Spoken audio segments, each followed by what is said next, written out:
Welcome back to another episode of Out of the Blank Podcast. Larry Hancock is back on the show. He decided to deal with my shenanigans one more time, or as many times as I can have him on. I would love to have you on almost every day, Larry. But I wanted to have you back on to discuss, obviously, your new book, The Oswald Puzzle.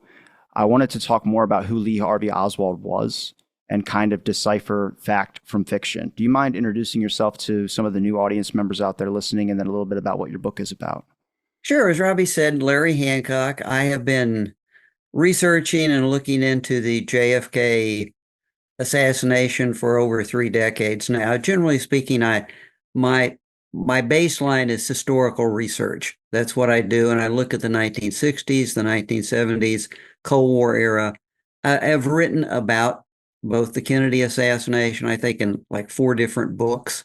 The King assassination. I've written about RFK's assassination, basically all the major political events of the 60s, as well as a lot of areas having to do with national security, covert warfare, CIA operations. So that's kind of the general context of my work. And most recently, I revisited Lee Harvey Oswald after having written about him in earlier books, and over time becoming dissatisfied with some of the things I had said and some of the things I had taken for granted that other people had said about him. So a deep dive back into Oswald was kind of the basis for this new book, The Oswald Puzzle.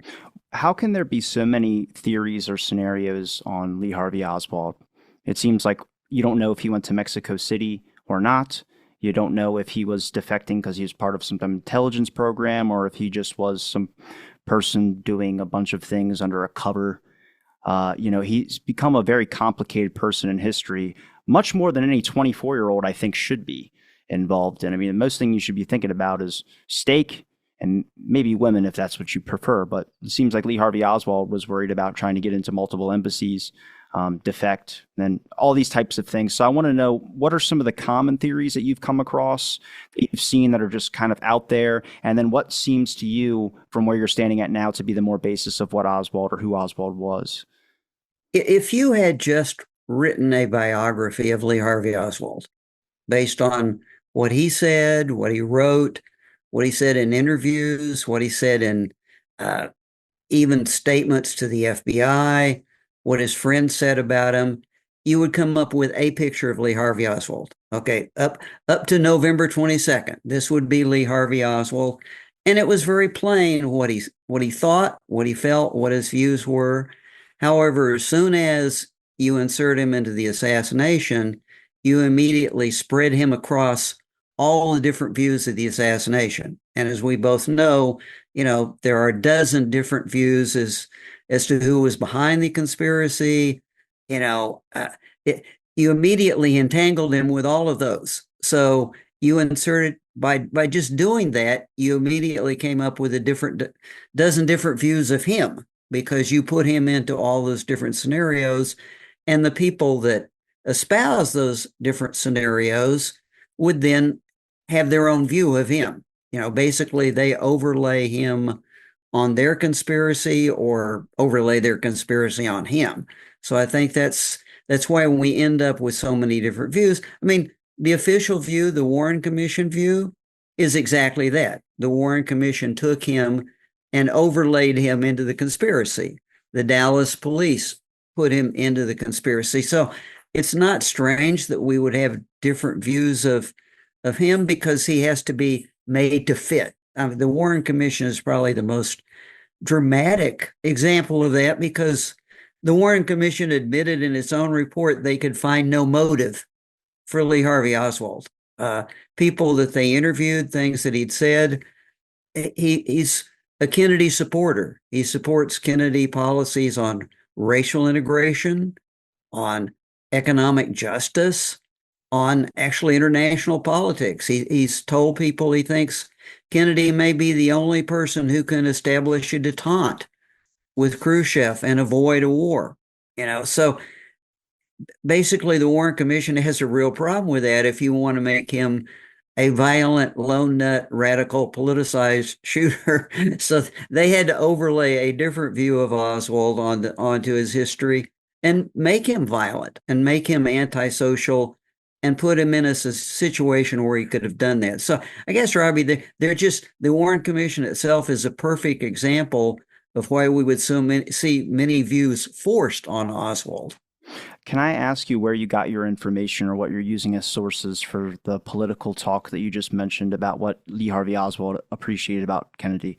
I think Marina never heard him talk about politics either, whether because she wasn't interested in it or maybe he just viewed her as a woman who might not have strong views on the political conversation. But I know he spoke English, which Marina did not understand at the time, around her sometimes when talking with people who were learning, like Pavlo Gokulachev, I think his name is, a friend of Lee Harvey Oswald, who I do believe is a friend, but they worked at the same radio factory in Minsk, and apparently they had political conversations, and the guy described Oswald as a bit of an idiot. So I'm curious, what's the political conversation you're able to find sources? I mean, Oswald began writing about his own politics as early as his teenage years. Uh, for example, as a teenager, he wrote to uh, a socialist party, basically, and said, I believe in socialism. I've been reading about socialism.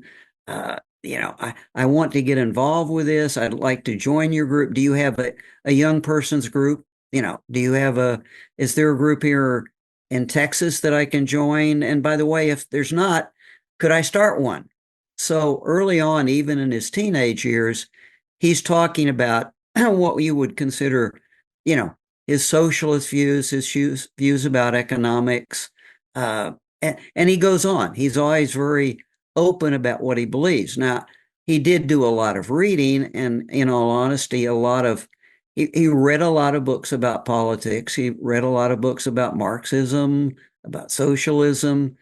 Uh, so he can talk very generally about the subject, but generally he's more or less repeating what he reads. What he reads is what he comes to believe. So I don't know that you would call him a deep philosophical thinker. He just establishes this belief system, and he writes on that. He talks about that. He talks about that when he's in the service. He talks to some of his friends in service about his beliefs in that system and about economic justice. And interestingly enough, even when he's in the Marines, one of his commanding officers would later comment to the Warren Commission that he was very well read.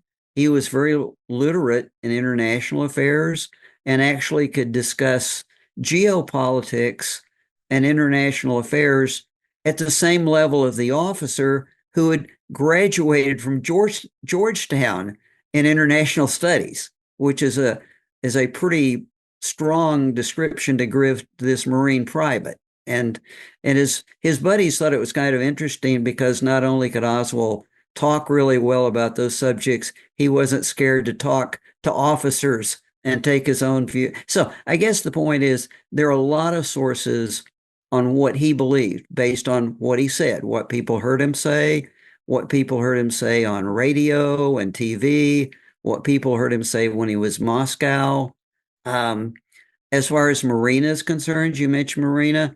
Marina was not interested in politics. She said she wasn't interested in politics. Oswald himself said, women really aren't political creatures. I don't try to talk to women about politics. Marina wasn't interested. She wasn't interested in what he was reading. She was actually, by the time they got to New Orleans, pretty happy that he could go off by himself and just read his own stuff and like not bother her. So a lot of good sources. In 1963 alone, he wrote 62, 63, wrote 4 to 5 different monographs and papers and manuscripts about what he thought about the Russian system, what he thought about geopolitics, basically his philosophy. So there are a lot of good sources. That was even printed in the Warren Commission in the appendices. They just chose not to discuss it very much in their report. I'm going to share one thing real quick. It's the radio interview with Oswald where he states that he's not a communist. And then I can kind of continue from there. I think this is just important to show anybody new to the assassination. No, sir, I'm not a communist, and I think that the red herring and so forth is rather ridiculous to toss into conversation. Then are you a Marxist? Well, I have studied Marxist philosophy, yes, sir, and also other philosophers. But are you a Marxist? I think you did admit that you consider yourself a Oh, Marxist. I would very definitely say that I am a Marxist. That is correct. But that does not mean, however, that I'm a communist. Now, there is another radio interview he did that has a transcript to it where the guy does call him out on being kind of like somewhat educated, but not fully educated. Like he knows a good amount of information in his head, but not enough to like spur into conversation. Now, the reason I showed that was because do you think Oswald was intelligent on the factor that he just had a lot of things that he could remember in his head or he did some reading? Or do you think a lot of it was like for show? He was quite intelligent. Okay. His IQ tests show him as very bright when he was in high school. The reason why I asked that was because there's a thing I think with it's Clem Sert, his uncle, or his uncle's lawyer, or someone from New Orleans, when they were talking about Dutzmaret, that's the testimony. They talk about like, oh yeah, Oswald wanted me to watch him on a radio program that he was on, and he was really excited that he was able to appear on TV and talk about some of these things and beliefs. And it just seems like, yeah, I mean, let's not forget he's 24 years old. You know, he's been reading since however long about certain areas of political activities and things of that sort, and he just got a chance to show it on television. So yeah, he wants people to go watch him do a thing. It's not like he's trying to set anybody up or he's doing some type of cover thing, which again, that would lead into another theory, which I don't think is accurate. No, I think, for example, in the summer of 1963, he was invited, and actually an invitation was extended through one of his cousins to go address basically a Jesuit college student group about his experiences in Russia. And he went, he addressed themselves. Actually, one of the interesting things is several of the students wrote him letters afterwards, thanking him for his appearance and his insights and saying, you know, boy, you know what you're talking about. It's really refreshing to hear something that's not just a party line about Russia. And Oswald was very negative about his Russian experience. He liked Russia and Russian people. In his manuscript that he wrote after he came back, he was harsh about the Soviet Union and basically accused the Soviet Union of their version of communism as being a fraud, that it hadn't accomplished what it promised. It's very disillusioned after his Russian experience. So I guess in general, no, I think he read extensively. He could talk well. The people that were his, you know, most directly associated with him when he was just talking about things. Absolutely. I think it would be silly to think that he wasn't bright and that he wasn't competent to talk about what he believed. And his writings say the same thing, regardless of what read his writings and you can judge his level of thinking. A lot of these questions I'm going to be asking are going to be focused more on comments of what I've seen on certain videos about Oswald that I've made, whether it's clip-wise and stuff like that. The question of is he a communist or a Marxist? We hear him state that he probably sides more with Marxist ideologies. And then also Richardson Pryor asked Marina Oswald if her husband was a communist or was a Marxist.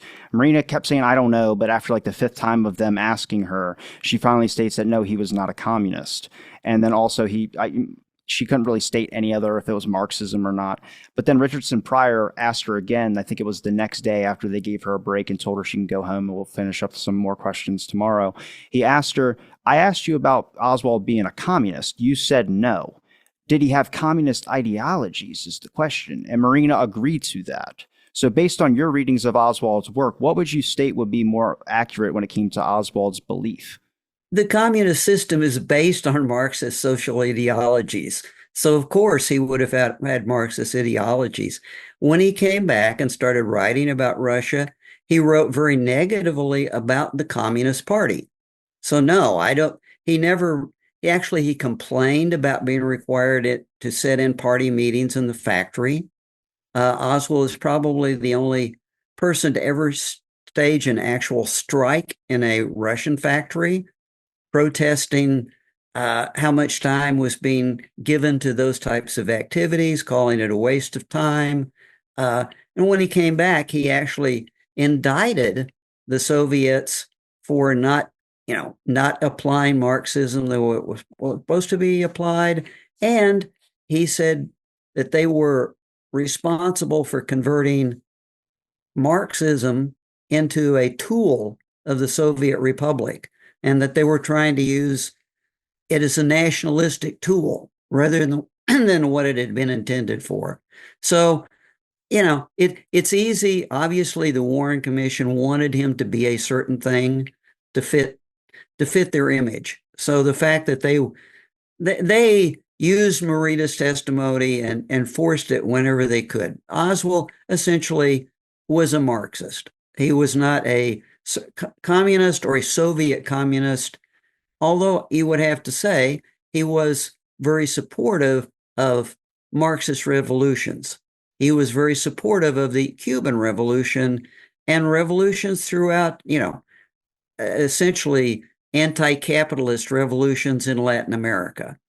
I don't agree with Marina's testimony obviously all the way because she's made so many flip-flop decisions, and trust me, I got some HSCA members asking her questions like, why do you lie so much? Just tell me the truth. I think a lot of this with the Warren Commission stuff, I think the HSCA Marina is very situational, Robbie. Marina is like any other person. She will say what she needs to say to protect her family, her kids.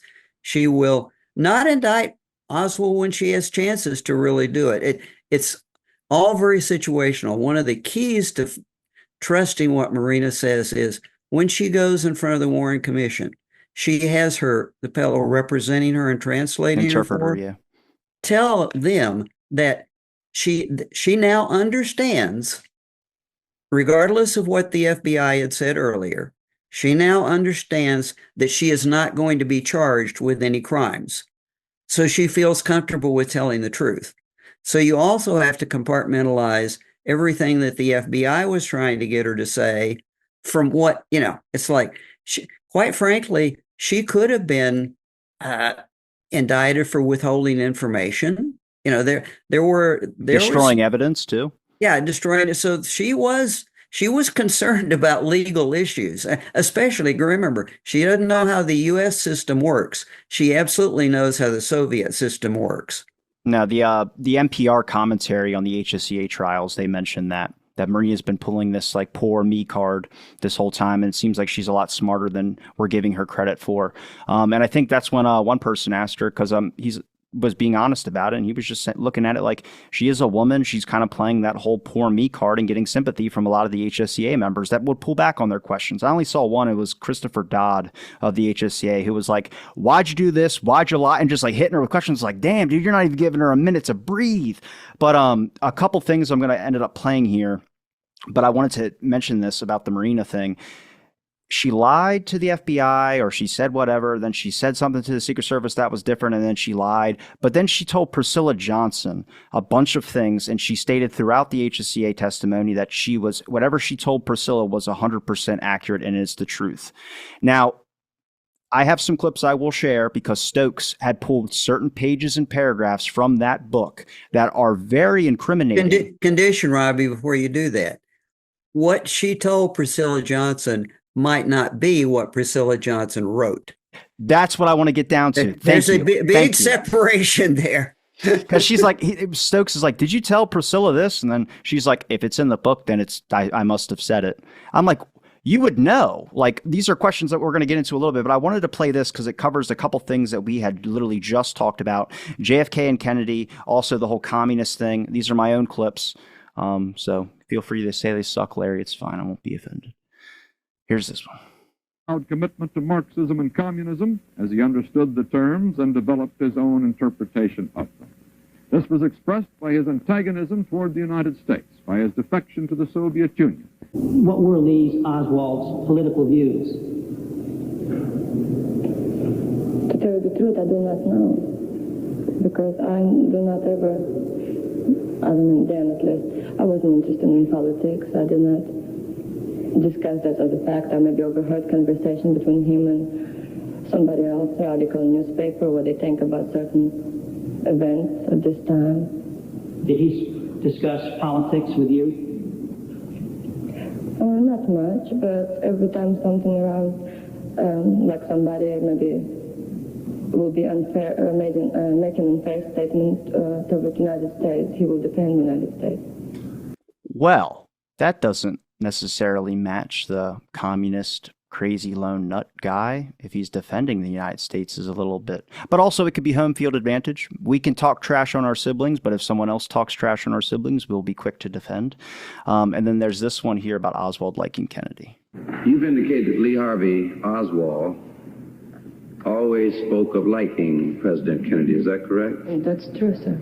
You never heard him speak of him in a hostile manner? No. Then is it consistent, in your opinion then, that a man who spoke of President Kennedy as he did also was accused of having killed the president? That's very hard for me to comprehend.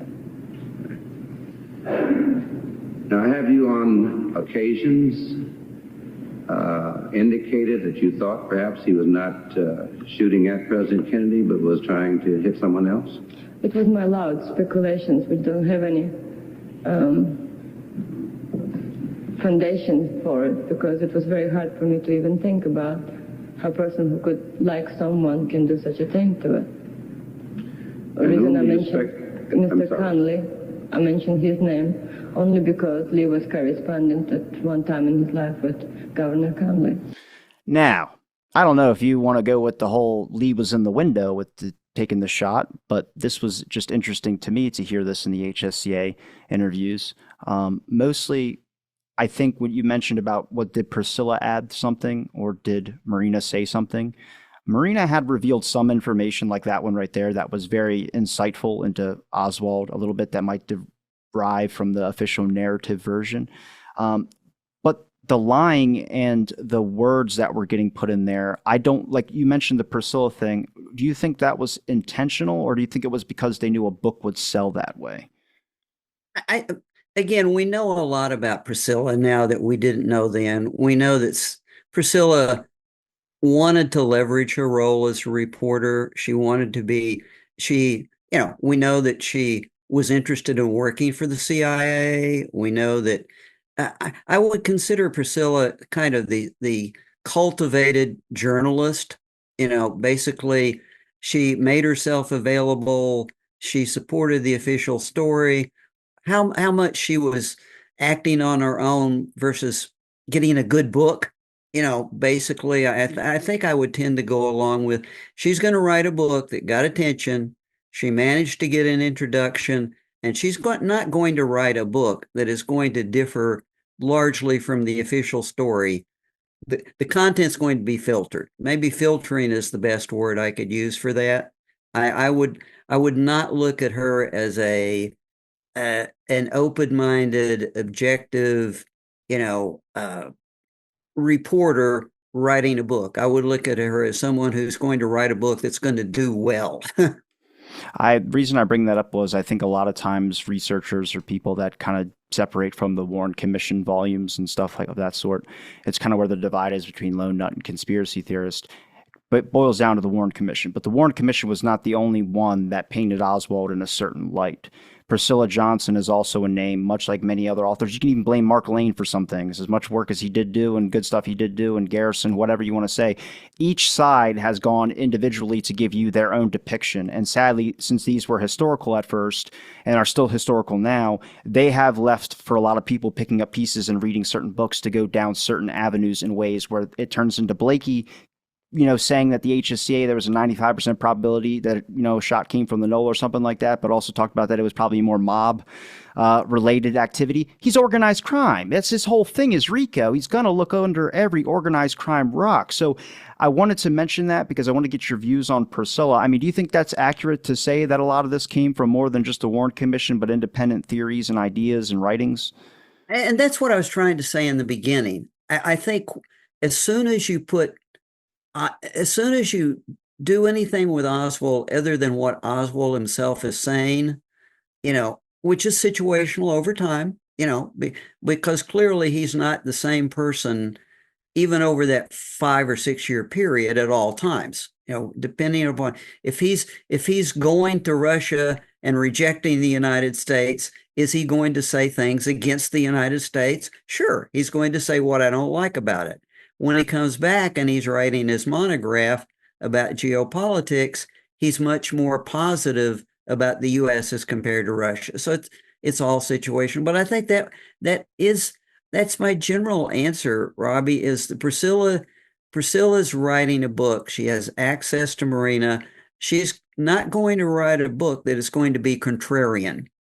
Not if she and her publisher want to get maximum reach for it. Now, do you believe that was she's going to filter it for her objective, just like everybody else who takes Oswald and puts him into a scenario is going to filter him against their objective, right? Again, I just want to clarify here, just so people can understand where we're coming from. I think we're in agreement.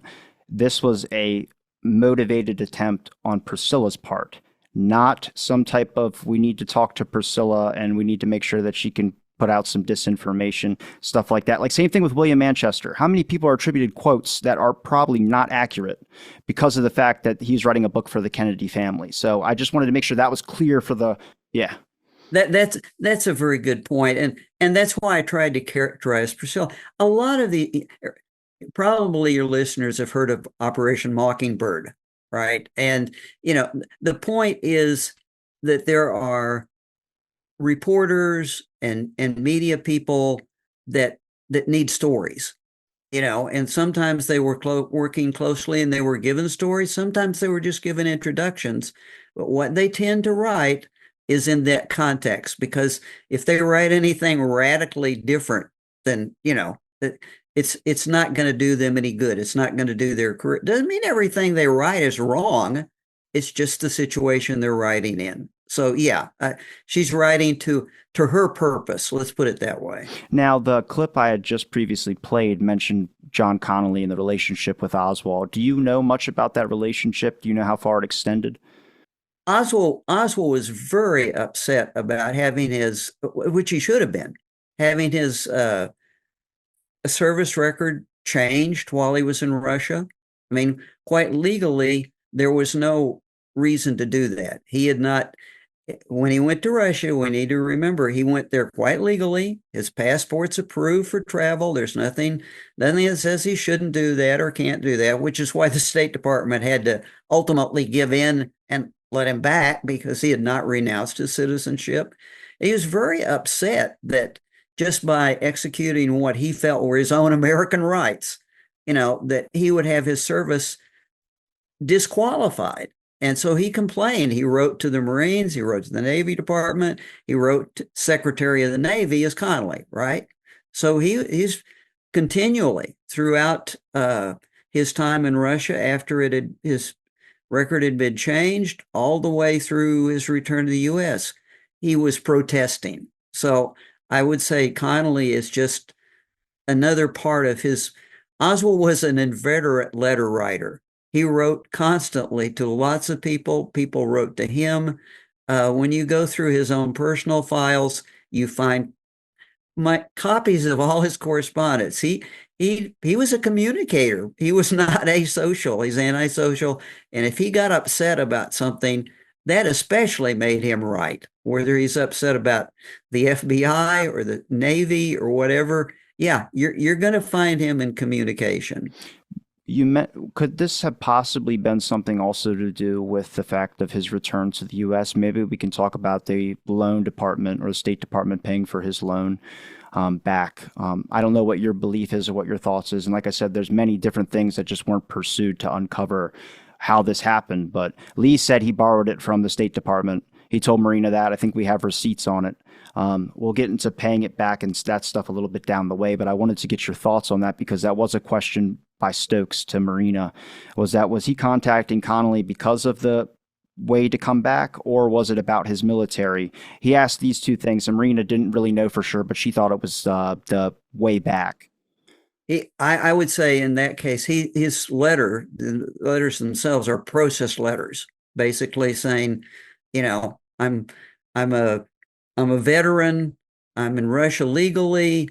There's no call to change my service record. There's no call to block my reentry. You need to look into this because the government is harassing me illegally. Oswald was kind of I won't say he was jailhouse lawyer or military lawyer, but yeah, it was a protest letter without a doubt. But he's appealing because he doesn't think he's done anything wrong, and he's being acted against illegally. But why would they push it through after being denied 4 Ah, times? well, first of all, okay, uh, Oswald was in the process of trying to return to the U.S. for almost a year and a half. Uh, Basically, had already decided he wanted to return to the U.S. before he got engaged to Marina, before he married Marina. Of course, it was a whirlwind courtship of just a few weeks. Yeah, in 6 Russia. weeks. That was brought up by HSCA. They're like, "What? You guys married after 6 weeks?" She's like, "Well, if you're my age, there's not a whole lot of time. You try not to think about these things." Well, at my age, I got engaged after 3 months. So I'll offer that as a counter. It took us 2 years to get married, but yeah, At least you had some time to think. Oswald had already proposed before in Russia when he's inside Russia. He'd proposed, he'd been turned down. If you look at his letters, he is still writing letters and in his diary notes about him still being infatuated with the first woman while he's dating Marina. And actually, while he's proposing to Marina, he's still, things are getting better, but I still love the first one. He's can be very emotional and very romantic, and then he's not. Oswald has, I won't call them mood swings, but if he's focused on something, he's really into it, and then once that happens, he shifts. So, um, basically, getting back to the point about he's made up his mind to return to the U.S. He's unhappy with what he's seen in Russia. He's unhappy with what he's seen in the factory. He feels, he went to Russia to see if the system is what he hoped it would be, and he's not seen that. In fact, he finds it to be just the opposite. It's just an overlay of communism on top of the social principles that he believes in. And by the way, it's dull. That's another part of it. He even writes the fact that it's like, yeah, I have money. There's nothing to do with it here. I'm tired of going to the opera. There are no bowling alleys. It's like, okay, I'm done. I want to go back to the U.S. And so he starts this appeals process. And the State Department guys in Moscow, forget the State Department, the guys in Moscow have always been irritated with him. They thought he was an asshole when he came through the first time. They thought he was, wisecracking with them. His attitude was terrible. So when he starts approaching him, they're pushing back. They're kind of like, every chance they get, like, okay, Mr. Oswald, you've got to come to Moscow and do this in person. And Oswald's going, I can't travel. I'm not allowed to do that. We don't care. If you want this, get here. But I can't take off work. I don't care. So they constantly push back against him for months and months and months. And he keeps writing to them and maintaining the fact that he's there legally. He didn't defect. They have no right to block him coming back. As a matter of fact, they have a duty to assist him as an American citizen who is trying to return to his native country. And that's the line that he takes. And he starts writing, other people about this. And so do they reject him? Absolutely, they reject him because they don't want him back because of the experience they've had with him. In the end, they're literally forced to accept his proposition that legally they can't stop him. Now, can they assist him? To what extent will they assist him? That's very controversial. And I think there's a case to be made that at some point in time, there's an exchange that literally says, well, okay, quid pro quo. You're going to come back. Certainly as a loyal American citizen, you would be willing to share experiences with us, right? You would be willing to, talk to us about what you've seen and so on and so forth. And do I think that the State Department essentially may have debriefed him? I think they may well have before he returned. As part of his return, on his way back, Oswald writes a very interesting thing in his day book, in his diary, about having been used. And, he's really upset about that. He's on the boat. I'm never going to let anybody use me again. What does that mean? You can make whatever you want out of it. Does that mean, most people would say, oh, well, that means he wrote in his day book that he went over as a CIA asset. Well, why would he write that in his diary if he voluntarily did that? No, he's done something that he's upset about. And I think it was having made some kind of agreement to provide information through the State Department, which they then share with the CIA. Do you believe that he was upset when he told Marina that there was going to be a bunch of people reporters ready to interview him when he returned, and when there was no one there, he was visibly upset, like he obviously kind of looked like a liar or looked like someone that was hyping up a situation, and he honestly probably thought there was going to be people like, oh, guy defects, but nobody was there. He not only thought people were there while he was on the boat, that's part of what he was writing. He was writing his own press statements about what he was going to say when they showed up to talk to him. And as you say, nobody showed up. When he got back to Dallas, Fort Worth, nobody really showed up. Although interestingly, when he got back to the U.S., a couple of reporters did write him about wanting to talk to him. And we put one of the letters in the book about, the reporters are essentially saying it would be good to talk to somebody who has, a real life, real hands-on view of what you think of Russia. And, they reached out to him, but in New York, nothing happened. And again, was he upset? Yeah, I would say you're right, Robbie. I think he was. It's kind of surprising he wasn't really, but then again, he wasn't in a position to issue a press release beforehand saying, I'm arriving. Somebody would have had to set them up. And that's another interesting point is the Russians did not use him for propaganda purposes. When he was in Moscow, normally an American quote unquote defector would be taken in front of the press and allowed to make major statements for the Soviet press. That didn't happen with Oswald. It was the State Department that had U.S. reporters interview him. So however much he might have wanted to talk to people in front of the media, a lot of times he just didn't get the chance he was hoping for. I wanted to ask you about Marina stating that she didn't know Lee was American when she met him. Do you believe that he could have been speaking Russian that well? Or do you believe that he had knowledge on Russian that well to be able to blend in that much? Well, he was introduced by a Russian friend. He was introduced as my friend who works at the factory. He had been around Marina for some time before that because his friend Ernst Titovitz had been taking him to dances and socials and places where Marina was. He had seen her beforehand. And it was pretty clear, according to what Titovitz says, that Oswald was strictly looking at Marina as another Russian girl that he wanted to date. And at that point in time, Oswald was dating a lot of Russian girls, taking a lot of Russian girls to his apartment, and even according to his own notes, having a number of affairs. So quite frankly, by that time, he had already been working in the factory. He'd been in Russia for a considerable amount of time, and he was being coached on Russian language.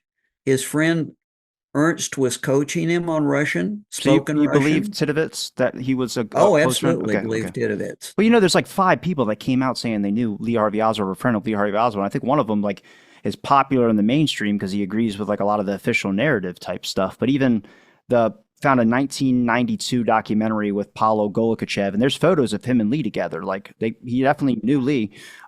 He stated stuff like Lee wasn't a CIA agent. He was a terrible shot. And it was just a lot of stuff where I'm like, he kind of disagrees with the official narrative, but he has some things that are a little bit different to the. Well, he was a terrible shot. His factory, he signed up for the gun shooting club in the factory and, didn't do well on their own range. He went out hunting with them and got laughed at because he couldn't hit anything with a shotgun, no less. He bought a shotgun. So yeah, he did know a lot. But to get back to your basic question, his boss had been coaching him in Russian. He became very good friends with a Russian family and basically the family of his supervisor at the factory. Spent a lot of time socializing with them before he ever met Marina. We put pictures in the book of him socializing with his family, speaking Russian all the time. So I don't think when they were very first introduced, it was a very social thing. Meet my friend Lee, and Lee starts, trying to chat her up basically. And Marina was a very social person. Marina was dating a lot of guys too. I don't think anything Social else is a nice way to put that, by the way. Friendly. Yeah. Friendly is another word. She appeased everybody. Okay, I want to show this a couple clips of Priscilla Johnson that we hadn't mentioned.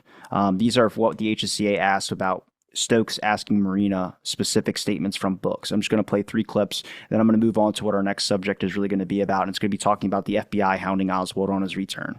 I want to get your opinion. This is kind of a big point of focus because obviously I thought for a while this is where the informant stuff happened. Like I said, not even important stuff, just low-level information. If the USR or the Soviet Union contacts your wife, let us know. That's all we want to know. And then we can get into the whole Hosty scenario, but this is the Priscilla Johnson stuff I think is pretty important.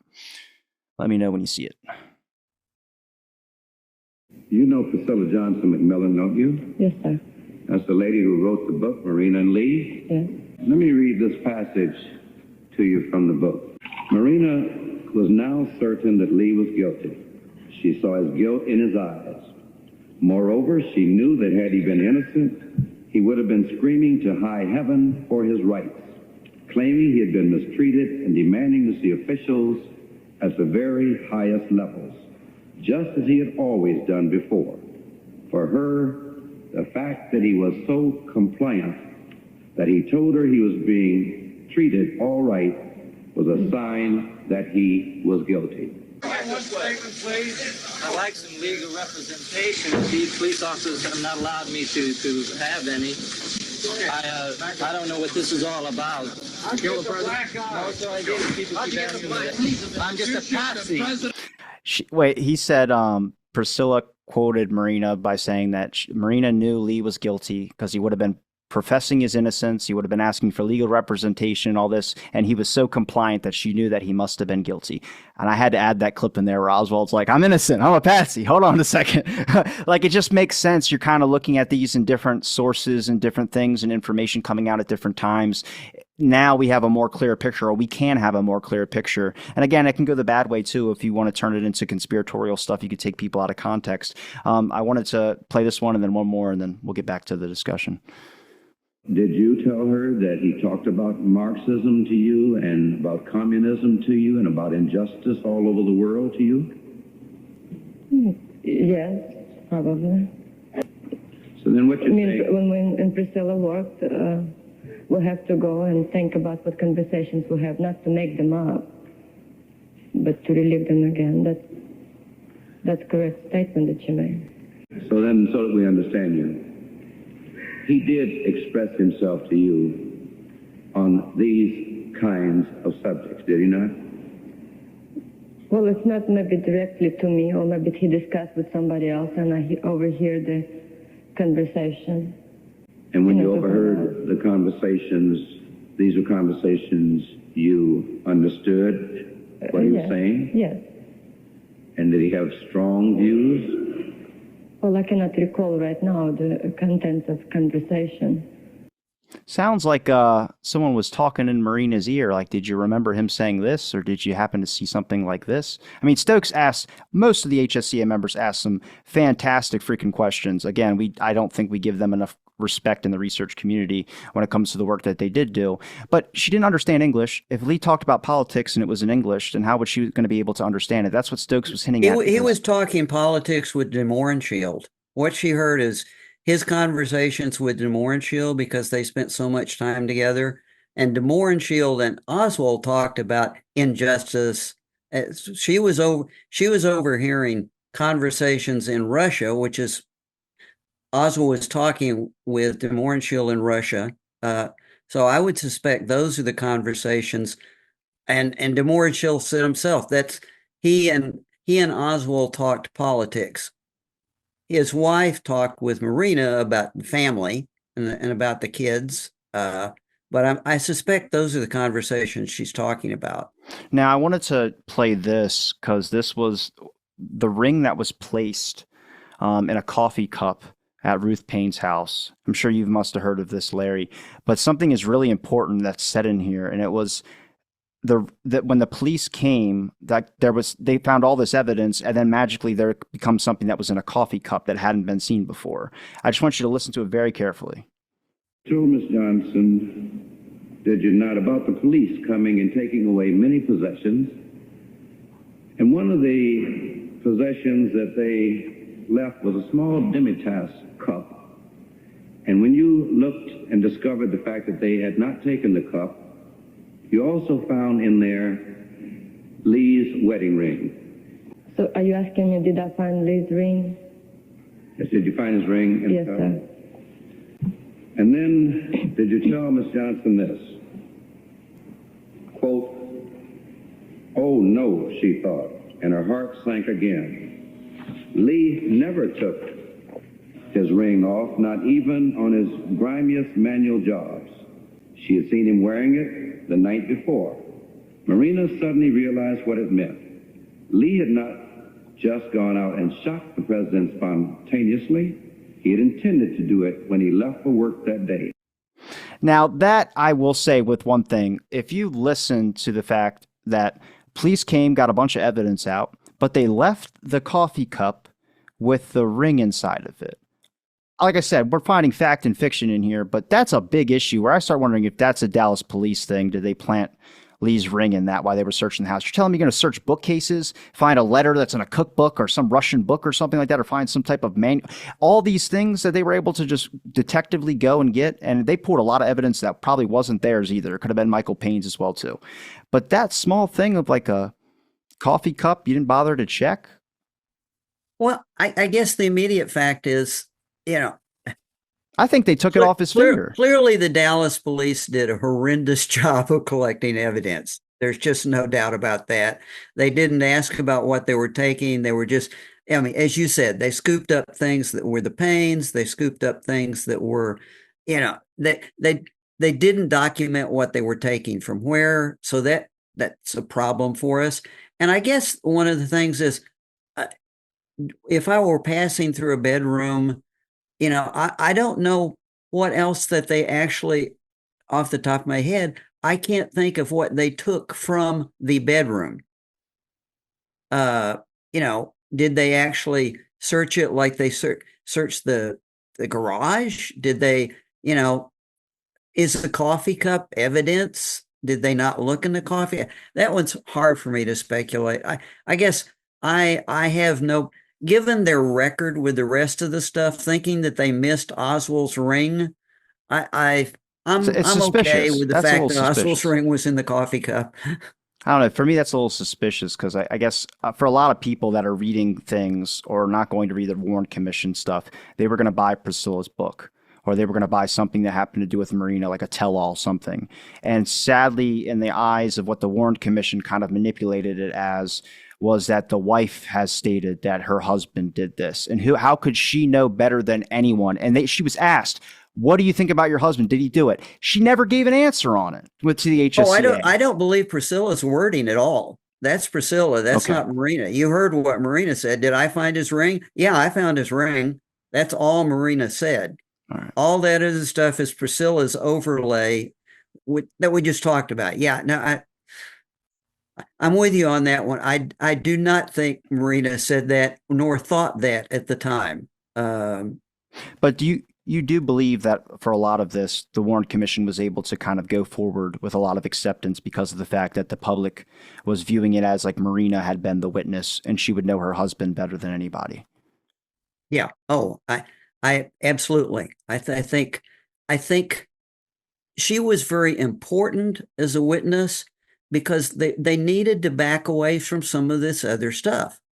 It's not that they didn't, what we were talking about earlier, Robbie, they collected a lot of stuff that would have raised issues about Oswald's motive and about why he would have done this. So I can't use that. So what do I have left?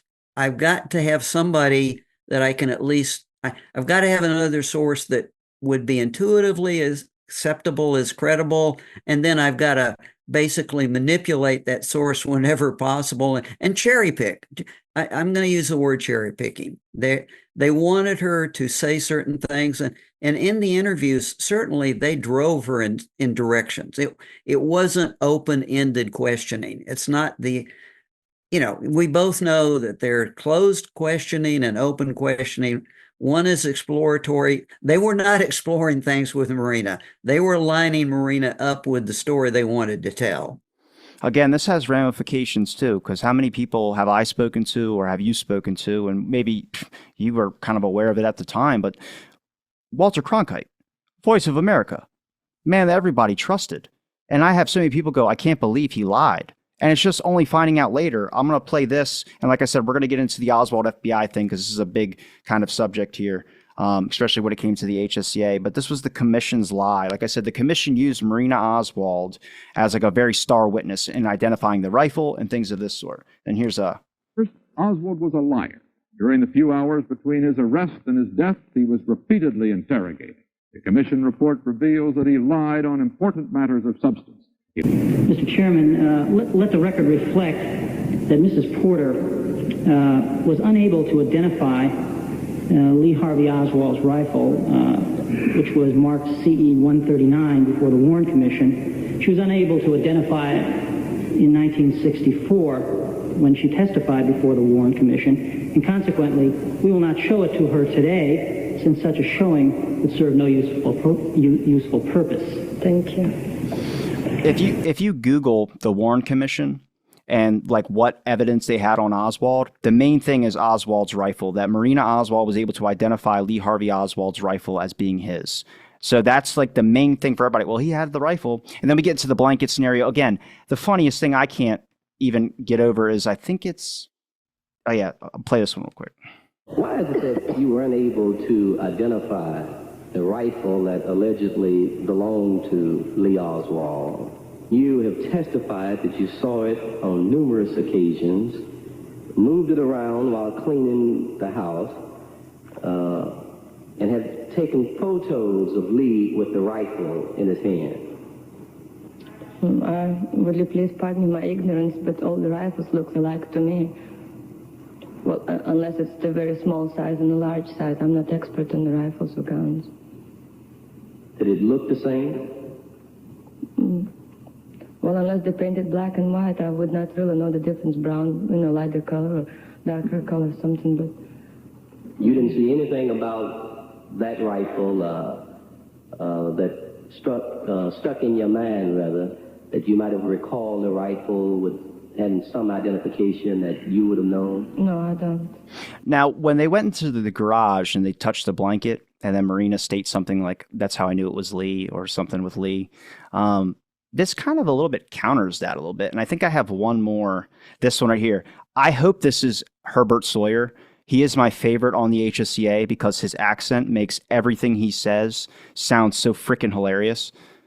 When you saw on television that the president had been shot, did you then proceed immediately to go out and check in the garage to see if the rifle was gone? I went outside in the backyard, but to clothesline because I didn't want Ruth to see. And then I went in the garage, and I did not check. I just looked, and the blanket was there. But didn't you check to see if the rifle was there? No. Well, wouldn't the first thing that you do logically, if the thought crossed your mind sufficient to upset you enough so you went outside that he may have done it, was to check to see if that rifle was there or not? Kind of long, like something was in it.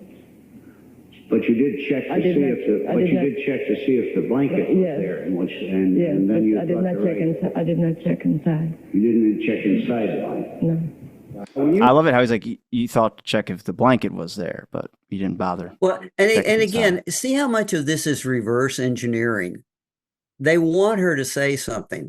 They want to recreate her thinking, and she doesn't say that. I mean, even the word identify. Think about identify. For Marina, a rifle is a long gun, which the press refers to it as today. Could you identify it? Well, I saw him with a rifle. I saw him with a long gun. She can't identify that the rifle that's taken into evidence in the school book depository is what she saw. And that's what, identify is a legal term, and they're tossing this around to make something there. Again, they want her to say something that she clearly doesn't want to say and won't say. I'm going to play this one clip, and this is the FBI one. This is going to lead us into the discussion about the FBI, because obviously John Fain's the one that interviewed Oswald, I think twice on his return. He said that he was a little bit more hostile in the first interrogation, a little less in the second one, more like he just wants his wife to be left alone. He's happy to let them know anything if anything comes up. This is also when John Fain was the one who dropped the threat on Oswald, or put in to drop the threat on Oswald, because it wasn't, he even said he wasn't a communist. He didn't seem threatening, so I didn't see a reason for him to be on the list, and Alan Dulles had to interview him later and figure out why this all occurred. When Lee first got to Fort Worth, he first went there when he went back to Texas, was he contacted by the FBI?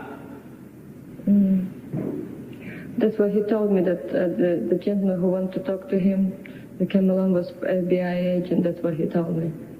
Well, when did he tell you about this? After living with Robert for a while, we moved on and Lee found a job.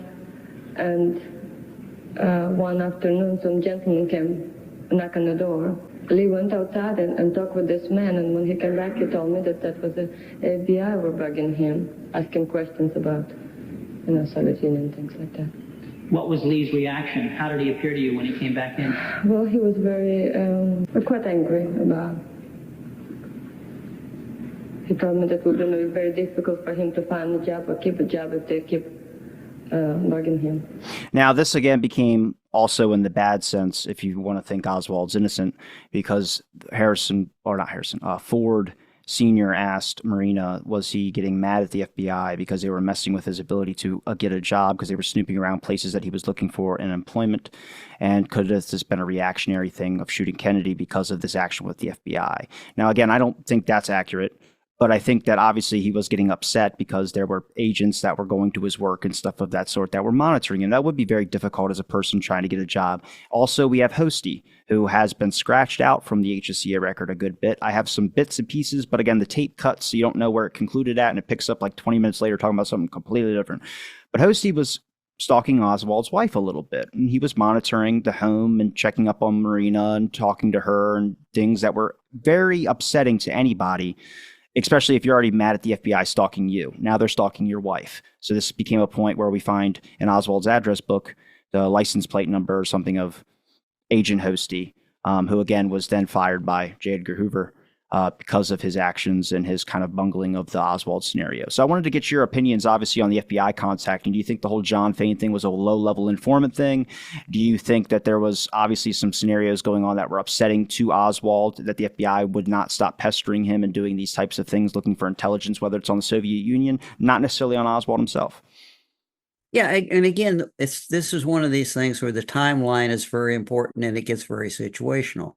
Oswald comes back. The FBI tries to contact him, and as they say in their own internal memos, it's like he pushed back. He didn't want to talk with us. Okay, fine.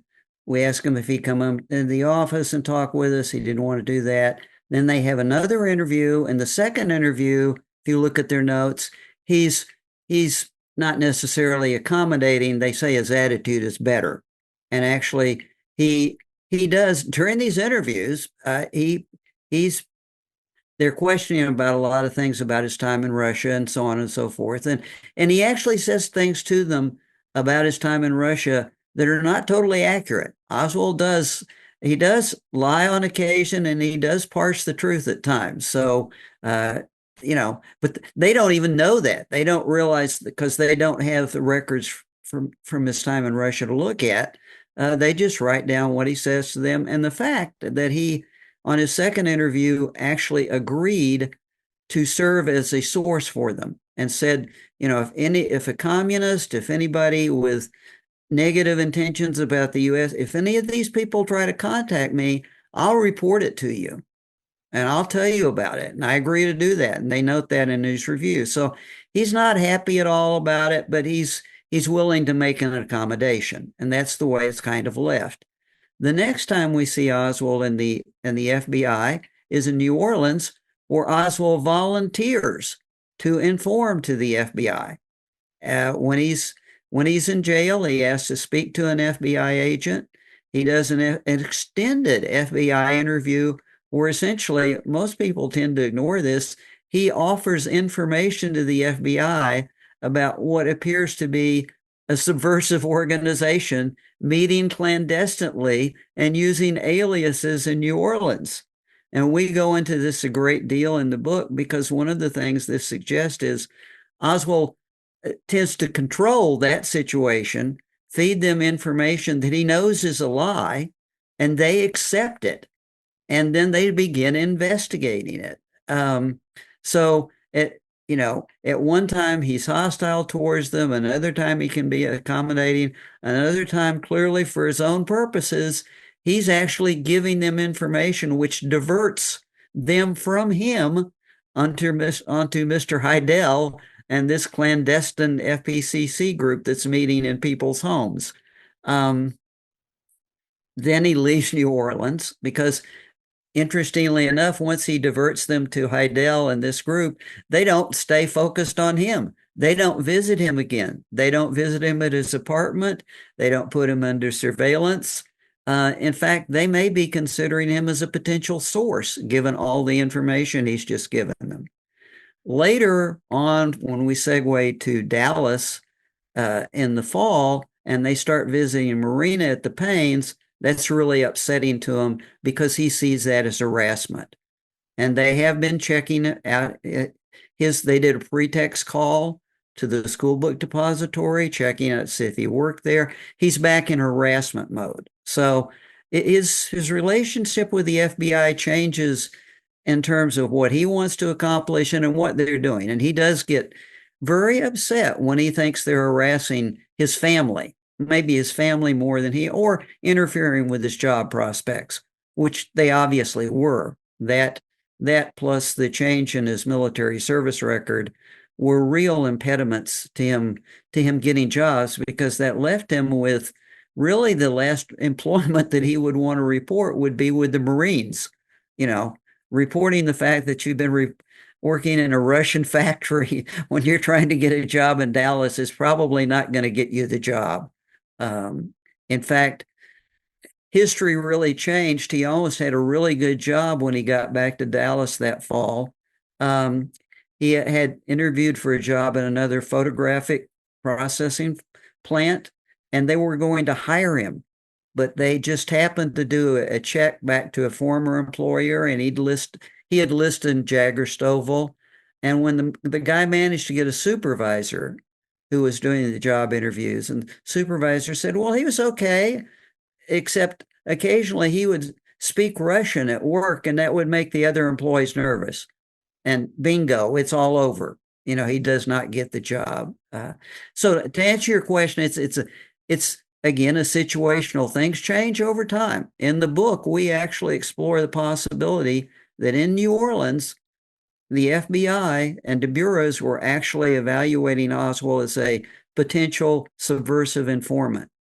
And that's one of the reasons for some real gaps in the record keeping on Oswald. Another thing I wanted to discuss was Marina Oswald's testimony. That kind of sinks it for a lot of people, is the fact that she mentioned that Oswald beat her. I've only found one account, I think, of someone actually might have seen it, which was George de Mohrenschildt. But the relationship was abusive all around. It was both of them beating each other, right? It wasn't just Oswald was just an insane wife beater, because it seems like she's avoiding, revealing information about herself in these scenarios or what she did to Oswald. But then when it comes to all right, well, if Oswald's a wife beater, then, let's stamp him as that. And then she was like, well, he was and then she would explain. So it's obviously she's not trying to sink him 100%. She probably has some part to play in all this. I want to get your thoughts on that. Yeah, I think it's clear from multiple sources that they fought a lot, verbally for sure. That at one of her white Russian friends saw him slap her one time, but it was a slap. It wasn't a punch. It was a slap. She admitted punching him back, basically, to DeMoore and Shield. DeMoore and Shield said he's occasionally would see Oswald with you know, scratches, fingernail scratches, kind of. So I think it probably got to that. But she also made it clear that, you know, she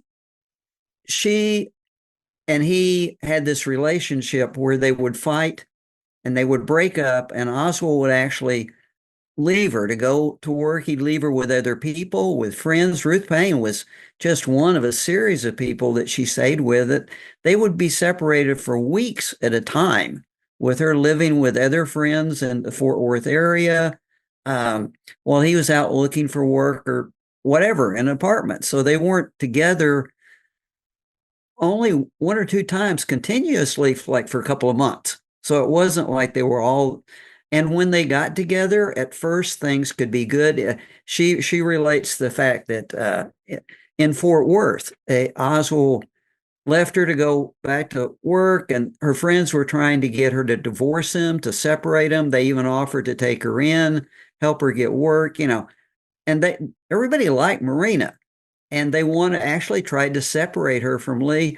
Lee shows up. He kind of pleads with her. He says he can't live without her, and they reconcile.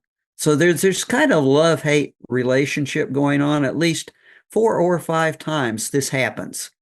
He leaves, they separate, she comes back, they make up. So was he a wife? No, I don't think that relationship could have existed long-term, based on how frequently they were united and how much support she had for separating from him. Clearly, if there was a relationship she didn't want, she had every opportunity to get out of it. Let's put it that way. Do you believe that she took the backyard photographs? I'm only saying that. Do you believe that she wrote on the back of that? Oh, yeah, absolutely. And that's classic Marina. The fact that Marina would make fun of her husband to their friends is absolutely classic Marina, because Marina would put Oswald down to her friends. That she wasn't, she'd make fun of him. And so I find that very corroborative for the whole story.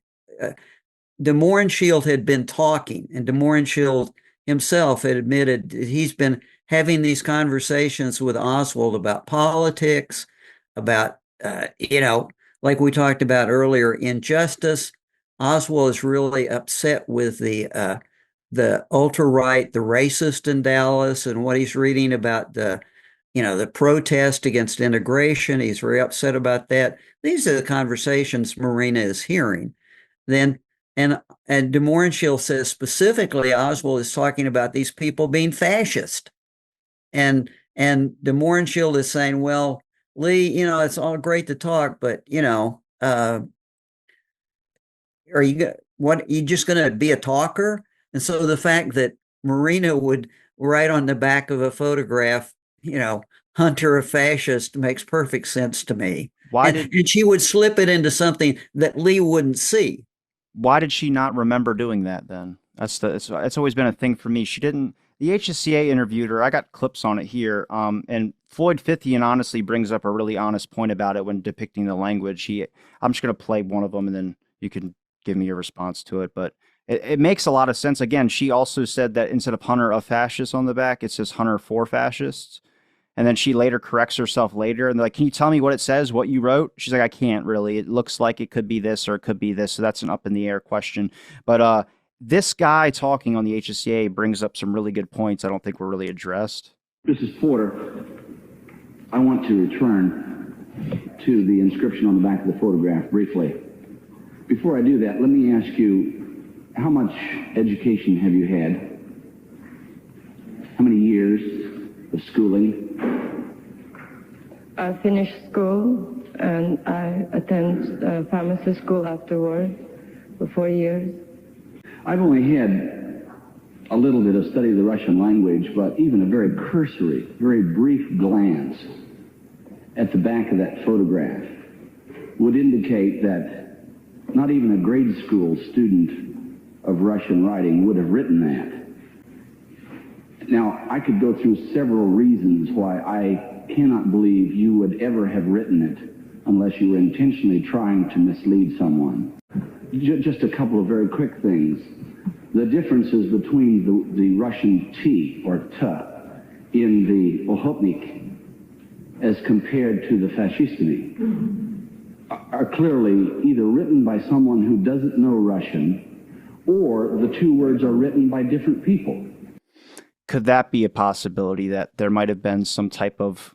I think this is just going down a rat hole, basically, that he's trying to pursue, in all honesty.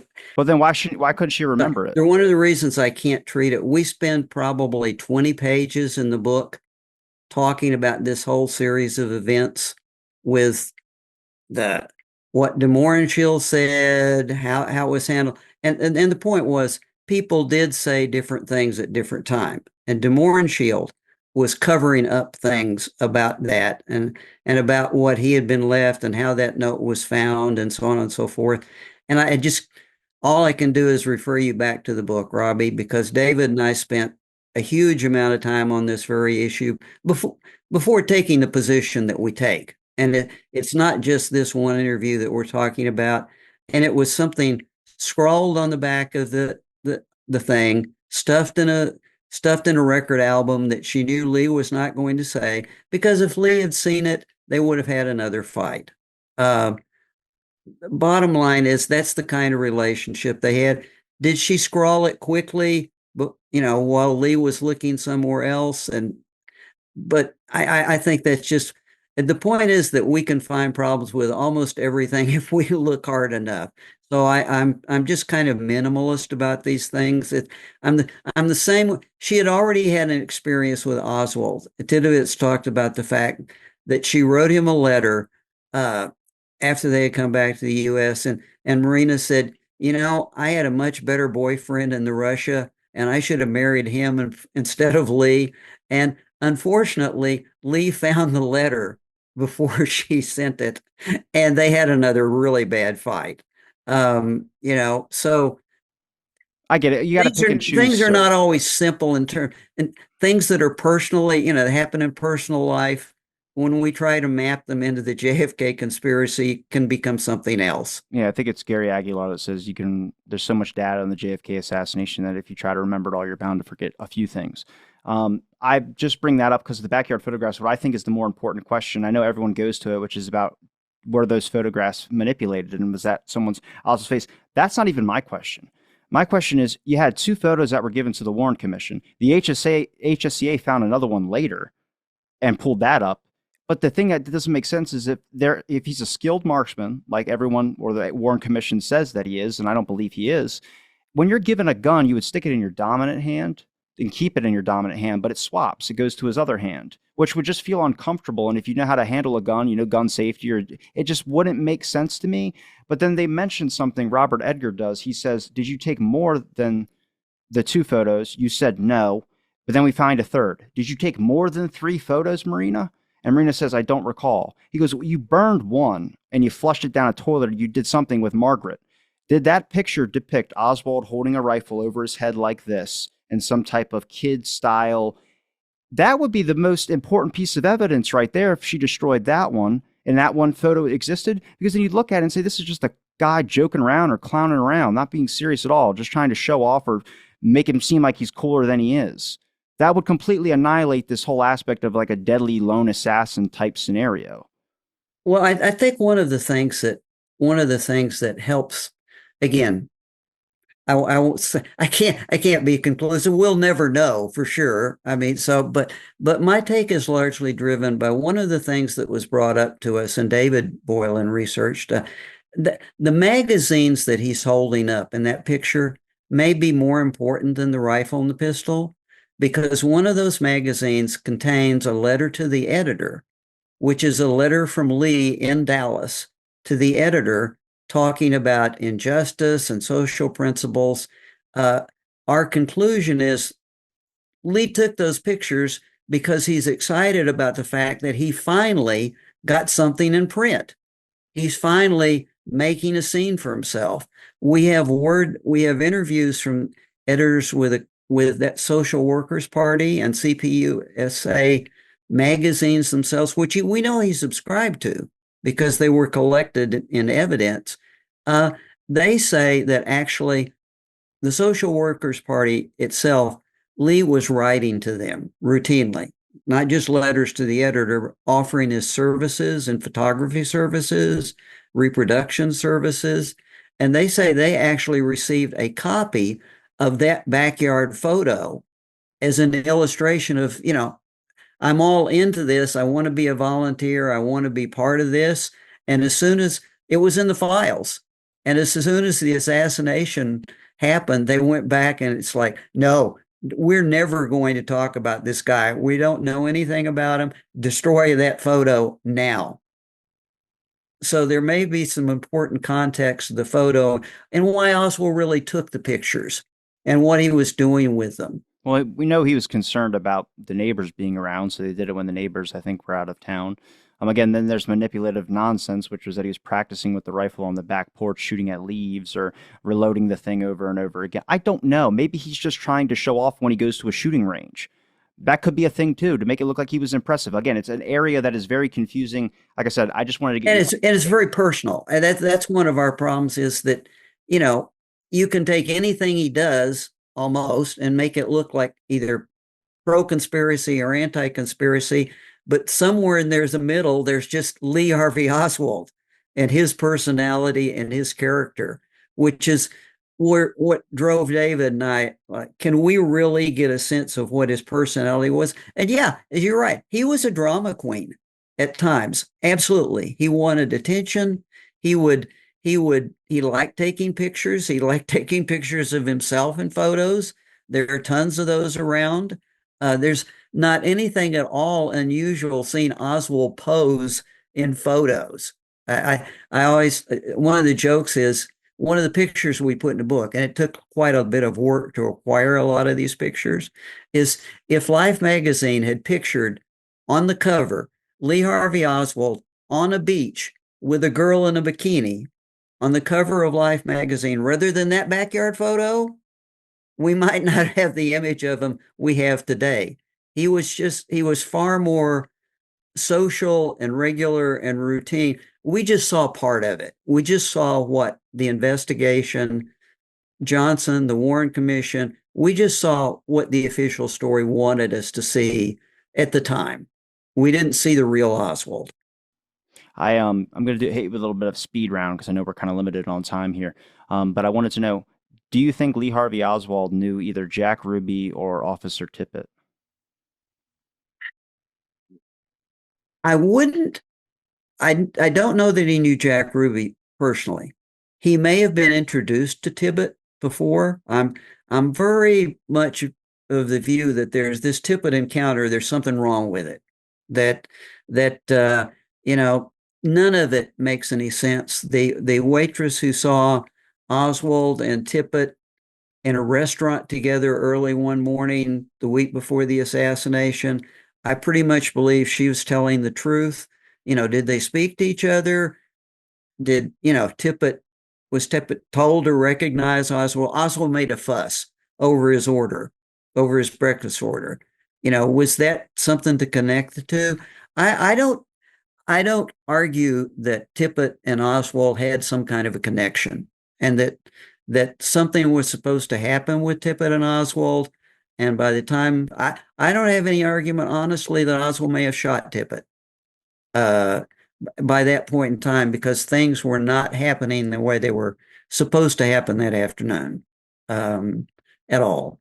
Okay. I'm going to ask this last one, which is, do you believe the Walker shooting aspect with Oswald and also the fact that he might have taken or tried to take a shot at Richard Nixon until Marina locked him in a bathroom? Obviously, these are things that people always mention. But again, the Walker scenario comes after the fact, and it's from Marina, who lied a lot. So how did she describe Oswald getting to Walker? Riding a bus. And then eventually the HSCA, so the raincoat shooter takes his rifle on a bus and decides to go shoot General Walker and then take the bus back. Well, what did he do with the rifle? And Marina just doesn't know these things. So these are things where I don't know. Maybe he lied. I don't know. Maybe he might have been involved in the Walker shooting, but I do not think you can do the Walker shooting and the Kennedy one. It just doesn't make sense based on the information. Totally different. Doesn't make any sense. And nobody even proposed that at the time. That was kind of an after effect to make him look violent, because I really need to make him look violent. There's no doubt that Oswald was interested in Walker. His in his address book, there's no doubt that he visited Walker's residence, and not just visited it, because there are pictures from the front, there are pictures from the alley. Oswald was thinking about something serious in regard to Lee Harvey Oswald. But we don't know anything beyond that, because all we know, all Marina, again, all we've got to accept is the fact that Marina says what Oswald told her. Right? Marina doesn't know anything except what Oswald may have said to her. And so we always have to parse it out. Was Oswald just there? Did somebody take advantage of Oswald? He'd been there supposedly more than once at night. Did somebody take an advantage of him and set this shot up, and he ran off? Just again, we address that as much detail as we can in the book. Gail Nix Jackson does a great job giving some more context to the Walker shooting. But again, as far as Marie, if Oswald told her that he took a shot, maybe he did. Maybe that's what she assumed when he said he was there with his rifle. What he did, we've always got to filter what she says from what he said. She's not a firsthand witness. But as far as the Walker, as far as essentially stalking Walker, being interested in him, the possibility that Oswald, at that time, who was essentially being harassed by De Mohrenschildt for not doing anything activist, for not being a hunter or fascist, that he might have taken a shot to. I do not believe that General Walker was in that room, in a lighted room, and Lee Harvey Oswald was trying to kill him. I don't believe that for an instant. That's totally out of character. Might Lee Harvey Oswald have taken a shot into that building to frighten, to essentially go on record and be frightened and not know what happened? I think it's more likely that Oswald got set up after the fact than Lee Harvey Oswald was making any attempt to kill General Walker. That just doesn't make sense to me. Larry, I appreciate the time you gave me to talk on my show about I know I didn't really give you a schedule or questions of what we're going to be talking about. I just said we're going to be talking about Oswald. But I do appreciate your knowledge on hand as well, too, when it came to some of the questions I asked. And I always appreciate our conversations. Is there a place where people can find your book and any other links like your WordPress that people can be able to find some of the work that you've done? Oh, sure. The book is widely available now. I was kind of amazed that it was like 3 days after it was published, it was on eBay. It's like, wait a minute, isn't that for old books? But it's widely available. You can get it. It's on Amazon, of course. It's on eBay. You can actually, people want to buy through Walmart sells it, so it's widely available. And I think one of the things I characterize is, in regard to our discussion and some of these subjects, what we try to do in the book, the first 2/3 of the book is the best historical treatment that we can give to Oswald, trying to really be objective and say why did we reach this view of the backyard photo? How did we get there? How did we reach this view of the Walker incident? What about Lee Oswald as an FBI informant?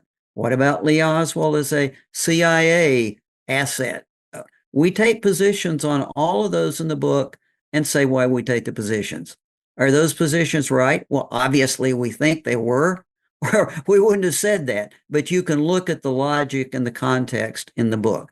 The last third of the book, however, is what is speculation. It's a scenario as to what we think really happened with Lee Harvey Oswald on November 22nd. No, not killing the president, not part of a plot to kill the president, not part of a false flag. Lee Harvey Oswald's own agenda, which actually does tail with what we talked about in terms of leaving the ring. And it's our scenario of why Lee Harvey Oswald's behavior on the 22nd is strange. I mean, there's just no doubt about it. For example, he was a news freak.